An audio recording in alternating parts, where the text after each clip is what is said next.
Because the voice that she heard yelling outside was Angel's voice, saying, and I quote, and she calls the police in a freaking panic because there he is in front of her eyes.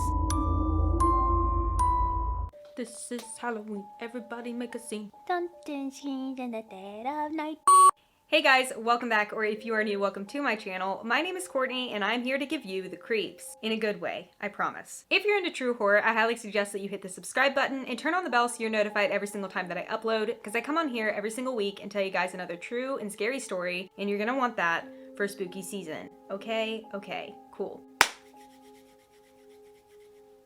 That's how I feel about today's video. I'm just very excited about it. It's spooky season, we got a spooky story, we're talking about more unresolved mysteries.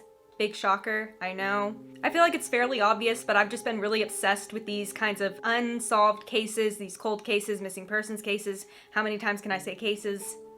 So for today's unresolved mystery, we're going to be talking about the Angel Garcia case, and this is another story that I just feel like is so weird. It doesn't make any sense to me, like where on earth did this guy go? I have no idea, but I'm going to tell you about it, okay? So this story starts back in October of 2011. Oh my god, I just realized that this is my first video in October, and this takes place in October. We're just going to say that I did that on purpose. I'm so good at this. Anyways. We're in Hartford, Connecticut. This is where Angel lives in a single family home with his mother Laura, his girlfriend Omara, and then Omara's 2-year-old son, the sweet little baby Bean. Obviously there wasn't very much information on this child, but I'm assuming he was adorable. At this time, Angel Garcia was a 19-year-old, he was a student, and he had a passion for dirt biking. He really liked dirt bikes. And even earlier that fall, he had purchased his own dirt bike off of Craigslist. It was a red Honda dirt bike, and when I say he loved this bike, I mean he loved this dirt bike. His friends and family said it was his pride and joy. He rode it every single day. For that reason, it wasn't very surprising to his girlfriend or his mother that he got up on October 21st of 2011 and went out to ride dirt bikes with his friend on his friend's property. It was just what he loved to do, you know, a typical day in his life. So around 10:30 that morning, he meets up with his friend Joel, and then the two of them ride over to Joel's uncle's house, who has a pretty decent sized field behind his house, like on his property, that they were planning on riding in that morning. And that's exactly what they did for a few hours. They ended up going on their dirt bike, and then Joel was riding an ATV, and they just rode around on this property until around 1 p.m. when Joel's ATV ran out of gas.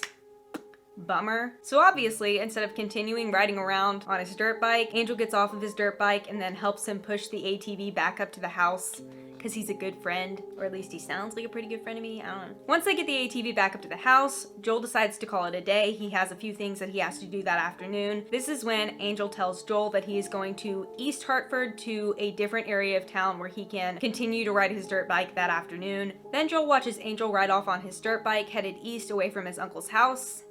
And you guessed it, that was the last time anyone ever saw Angel Garcia. Now around 9:30 that night, Laura, Angel's mother, was getting ready for bed when she realized that Angel hadn't returned home yet. Concerning.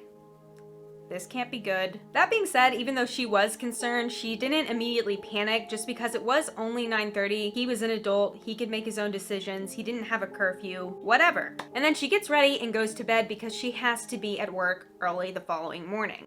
However, her night does not end there. No, it does not. Because at some point during the night, she wakes up to yelling outside of her window. If she wasn't panicking before, she was panicking now.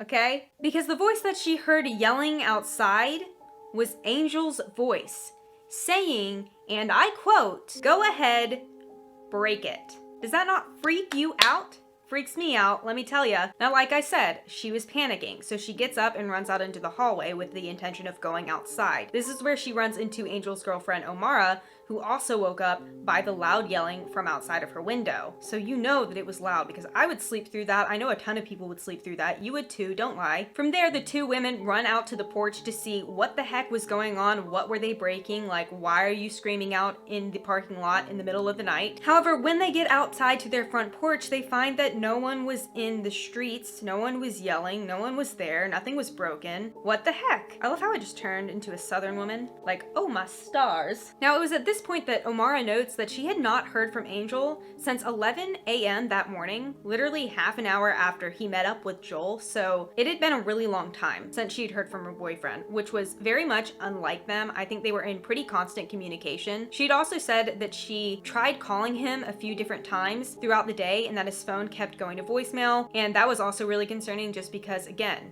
they were always in contact with one another. So the two decide to start calling around to different people that know Angel, who may know what had happened to him that day, what he was doing that day, and just overall trying to get information on what the heck was happening to their son and boyfriend. Then after hours of waiting and just hoping that he would return on his own, the pair decides that they're going to go ahead and call the police department to file a missing persons report for Angel. And the search was on. Bum, bum, bum. So as this investigation begins, investigators immediately go back to his friend Joel because obviously that was the last person who saw him, so you know, that's the first person you should probably go to. And given that Joel was really concerned for his friend and wanted to know what happened to him, he was very cooperative with everything that the officers asked of him. He verified that they were together the morning that he disappeared and that he was the last person to see him driving off into the distance, into the metaphorical not so beautiful sunset, you know. He then explained to investigators that when they decided to part ways, Angel was on the way to an area in East Hartford behind a row of car dealerships where he could ride dirt bikes on various different trails that were popular in the area. That said, investigators did find it a little bit weird that Joel didn't want to join him on this little excursion, seeing how they had spent the entire morning riding together. Like, why didn't you want to go ride with him on these dirt bike trails? That sounds like fun. Apparently, in order to get over to this area of relatively active ATV/dirt biking trails, you have to take a relatively dangerous route to get there, which is why Joel didn't want to go because it's freaking scary. According to Joel, you had to actually drive over this relatively high train track bridge thing that went over the very deep and rapidy Connecticut River. So obviously that concerned investigators immediately when they found that he had to ride over this bridge because of how dangerous it was. So they thank Joel for his cooperation with the case and the investigation, and then they get into their cop cars and their cruisers and, you know, like, floor it to that location because obviously Angel could have fallen in and seriously injured himself or worse. Now, immediately upon arriving at this location, investigators started to just scour the area looking for any evidence that Angel could have been there on the day that he went missing. They also started to look along the banks of the Connecticut River to see if either Angel himself or his dirt bike washed up onto the banks. Unsurprisingly, he was not found. So when this portion of the investigation came up short of what they were hoping for, investigators decided to go to that row of car lots. I'm assuming it's one of those streets that literally has nothing but car dealerships in it, because every single town on the face of the planet has one of those, and God knows why. And it was at this little row of car dealerships that they decided to go around and ask everyone for their security footage from October 21st. So they get these surveillance tapes and they start going through them, and unfortunately, nothing on those tapes indicated that Angel had even made it to the trails that day, which meant that he either had gotten held up on his way there or that he may have just lied to Joel about where he was going that afternoon. So with this lead/theory thing that they had going on with the Connecticut River and the car dealerships and all that jazz kind of coming short, they decided to head back to the drawing board to brainstorm other ways that they could figure out what happened to Angel. This is when investigators decide that they are going to use cell phone towers within the Hartford area to try and ping Angel's cell phone to get his location that way. And when they did, they found that Joel's cell phone was actually used at 3:28 p.m. on the day that he disappeared in a whole other part of town that he didn't say that he was going to. Like, what? This obviously piqued investigators' interest, and they immediately started to get a search party together of Joel's family, friends, other investigators, canine units, the whole nine. Okay, to go to this area and start searching for Angel that way, because obviously if he'd used his phone there, he might be there as well. They did a very extensive search of this area over the course of a few days. However, unfortunately, they called it quits when they couldn't find any sort of evidence that led them to believe that either his bike or Angel himself had ever been in that location despite his phone being pinged there. How many times do I have to ask what the heck happened to him? He literally was like abducted by aliens. Prove me wrong. That said, it was about this point in the timeline, or around this point in the timeline at least, that one of Angel's friends named Josh came forward with a tip that might actually help them in solving this case, or at least kind of getting a better handle on what was going on. According to Josh, the pair had actually met up the night before Angel went missing in order to do a late night dirt bike ride. And it was on this ride that the two of them encountered two individuals driving a tan Jeep Grand Cherokee. Now this Jeep actually chased them, and at some point during the chase, the pair had like split up. So Angel was going in one direction and Josh was going in another, and since Angel went off into a field, they kind of just kept up with Josh and finally caught up to him a little ways up the road. And when they caught up to him, they asked about Angel, and this fact actually led investigators to believe that foul play could have been a factor within Angel's disappearance, and they just kind of kept this Jeep in the back of their mind while they were continuing their investigation for Angel. Now, it was at this point within the timeline that investigators really start to feel at a loss for what had happened to Angel on that night in October of 2011. A few months start to pass and investigators get tips here and there from the community, but as they go through these tips, they never ended up becoming true, hard, credible leads. Then the new year rolls around and investigators really start to lose hope that they'll ever be able to figure out what had happened to Angel just a few months prior. But on January 9th, a silver ray of light comes from the clouds from the heavens above when Angel is spotted. So on the evening of January 9th, 2012, a store clerk at a convenience store in New Britain, Connecticut, saw Angel walk into the store, and she calls the police in a freaking panic because there he is in front of her eyes. According to this store clerk, he had a new tattoo on his neck that showed his name, so she was like, okay, this has to be him because who else writes Angel on their neck than someone named Angel? She also told investigators that he would have been captured on the store's surveillance footage and that they were welcome to it if they wanted to see it, which of course they did because they've been looking for this man for months at this point. So they go down there, they get the tapes, and they ended up watching it alongside Angel's mother, Laura, to get a confirmation of whether or not this was actually him.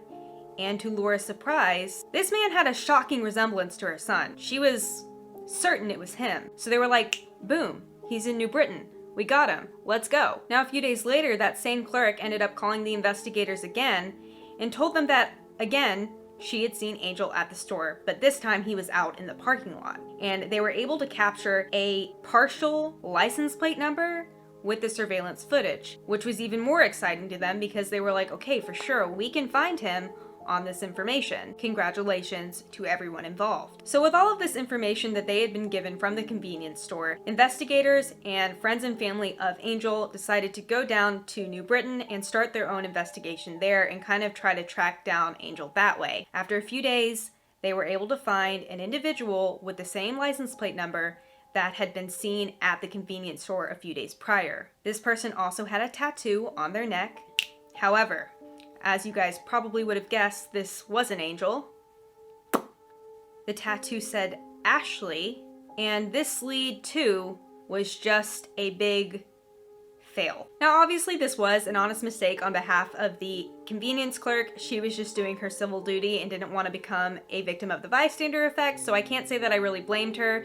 But upon questioning this individual that they caught up with, they found that the name Ashley was actually his girlfriend's name and that he'd recently gotten it tattooed on his neck for her. And while he did bear a striking resemblance to Angel Garcia, obviously he wasn't Angel Garcia, so that lead came up short as well, unfortunately. And since then, investigators really haven't had any updates or leads to go off of for this case, which of course, like always, brings us to today, empty-handed, sad, scared, and overall really freaking confused. I'm really at a loss for what I think actually happened to Angel Garcia on that night in October of 2011. I feel like there are a lot of different theories that could probably be placed here, including foul play or a possible drowning, which is what the investigators still believe may have happened to him on that night. However, we still have no true answers, no true leads, and like always, no closure. If you guys have any theories on what exactly could have happened to Angel Garcia, I would love to hear about them if you want to leave them in the comments down below. As always, if you have any information on what happened to him that investigators may need, you can get in contact with them by looking in my description and following the available information that I've left for you that way. But with that in mind, guys, I think that's pretty much it for today's video. If you made it all the way here to the end and liked what you saw, make sure you give me a big thumbs up. It really helps out my channel. Also, leave a comment down below letting me know what you think happened to Angel Garcia. Like I said, I'd love to know your theories on the subject. And finally, guys, thanks so much for watching. My name is Courtney. I run a true horror channel here on YouTube. Like I said at the beginning, I like to tell you guys true and scary stories every single week, so if you're interested in that, make sure you hit the subscribe button and turn on your bell so you're notified every single time that I upload. And with that said, I'll see you all next week for another new video. Bye.